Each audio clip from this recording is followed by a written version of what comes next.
Steve Starling, welcome to the Yamaha pontoon this morning. How have you been enjoying the show? Oh, look, I'm really enjoying the show. It's kind of sad in a way that this will be the last year that it's here on Believe Island, because I think the whole experience of coming across on the ferry and everything every morning, especially when it's immaculate weather like today, it's a really big part of the show. Yeah, it's not a bad way to start the day now. We've just been talking to a few of our sponsored anglers and talking about little things going on behind the scenes. Now, personally, I've been watching on TV since I was quite a small boy in the 90s. How did you get started as a marine journalist and on the telly? Look, I've been a mad keen fisherman ever since I was knee-high to a grasshopper, and I started writing about it while I was still at school.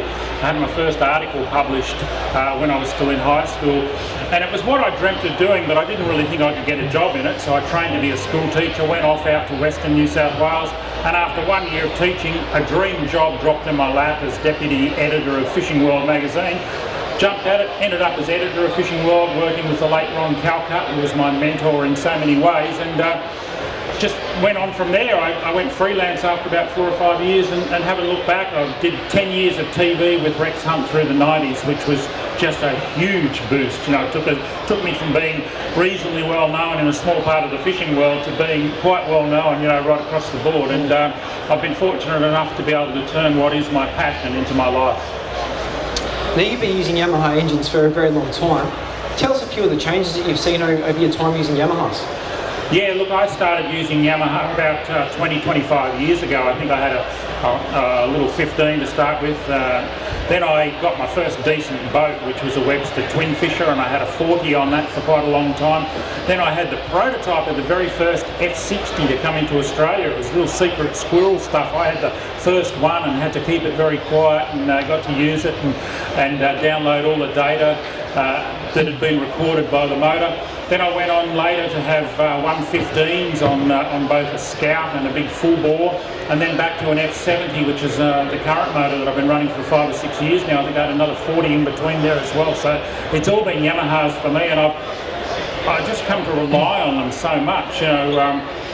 And what I've really noticed, I think, is just how they keep getting better and better. They get quieter, they get smoother, they get more fuel efficient, they pollute less. They fit in with my finesse approach to fishing so well. They're so quiet and so smooth and use such a small amount of fuel. I get invited along to the launches of the new motors, and just to see the technologies coming through now that are really encapsulated in that F70. It's by far the lightest motor in its class. Its power to weight ratio is just outstanding. For a motor with less than a litre of capacity to generate an honest 70 horsepower, just phenomenal. Now, you've travelled widely around Australia, fishing a lot of different spots. I want to know a couple of your favourite spots.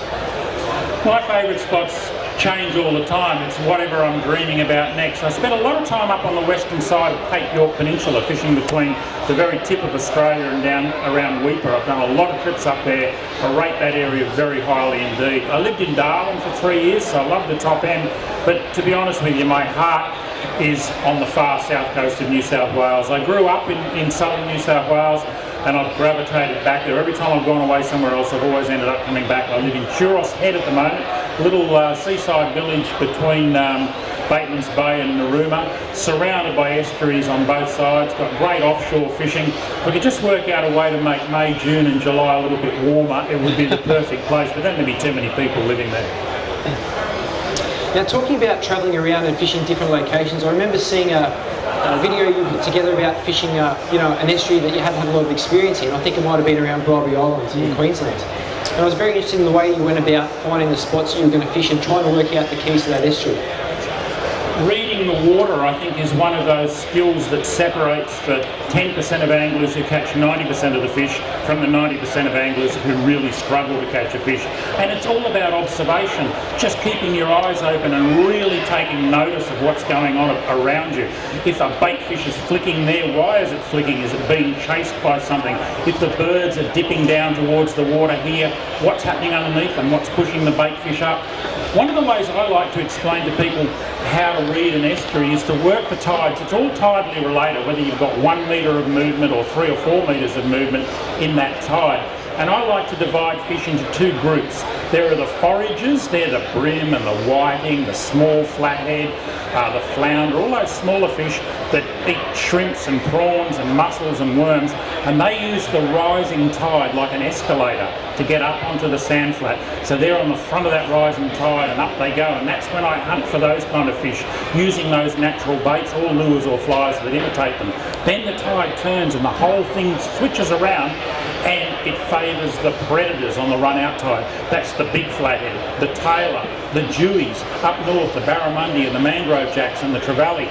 They all come into their own as that tide drains off the flats and forces all those forage fish and all those bait fish back into the deeper channels. And then you need to look for the neck down points in the highway, the intersections, the little gutters that come off the flats, the creek mouths that run into the main stream. That's where the action's going to be. Open your eyes, observe what's going on around you, and you will catch fish. So when you're talking about the foragers up on the flats, I assume you're aiming at some quite shallow water. How do you approach that when you're finesse fishing? Yeah, that's a good question, and I love fishing really skinny water. A lot of my whiting poppering is done in water that I can't even get my boat into. I get out and wade, particularly on the top of the tide when the whiting are back in that much water. And it's all about being really quiet, and that's where, you know, just getting there to begin with the F70 Yamaha, nice and quiet, so I get to within 100 metres where I'm going to go with that. Then I kill the motor, trim it out of the water. Then I use the electric to get a little bit closer, sneak in a bit closer, and then when I run out of water for that, I pull that up, stake the boat out, step out and start wading. But I don't just splash and crash through the water. I lift my feet like a stork. I'm not the most dainty person in the world, but I can move pretty quietly across the flats when I have to. I make sure I've got the wind behind me, and I cast that popper or that surface stick bait as far as I can downwind. You're creating a zone in front of you as you move that is actually spooking the fish out. I watch it happen. No matter how quietly you move, there'll be a 10-metre area in front of you where everything becomes aware of you. The little bait fish, the prawns, the predators, and they take off out of that area.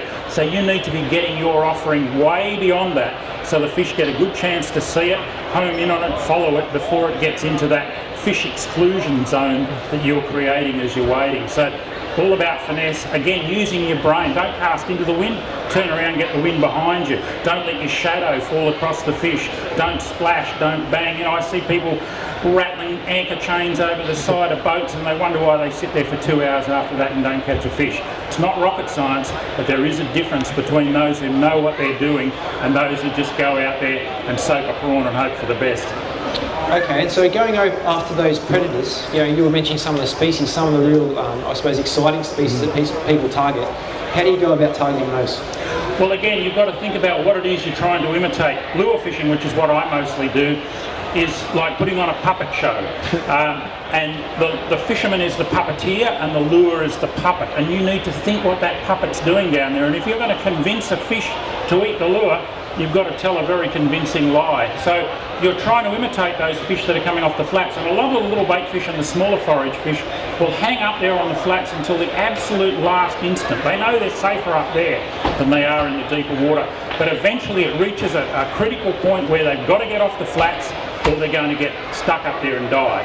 So they all race down off the edge, and that's where you want to be at that point where those bait fish and those little forage fish are coming off the edge all scared and skittery, and throw your lure up onto the flats and bring it down over the edge. And that's where, you know, a 90 centimetre long flathead and your metre long dewies and your mangrove jacks and your barra and all your other predators are going to be hanging out. Well, excellent, Steve. Starling, we really appreciate your time here on the Yamaha stand. It's great to have you. I'm certainly learning things from these talks that we're doing. Please stick around. If anybody's got any questions for Starling, please come and have a chat. Thanks very much for your time. Yeah, I'll be here for quite a bit longer. If you want to catch up with me online, I've got plenty of online presences. I've got a Starlo Fishing Facebook page. I've got starlofishing.com as my blog site. I've got an Instagram account. You can find me pretty easily on social media if you just Google Starlo or Starlo Fishing. And I make video clips like this one that's been on behind us, which was reviewing the F70 Yamaha with the Talon prop, my absolute favourite combination for pushing a boat. Tight lines. Thanks, Starling.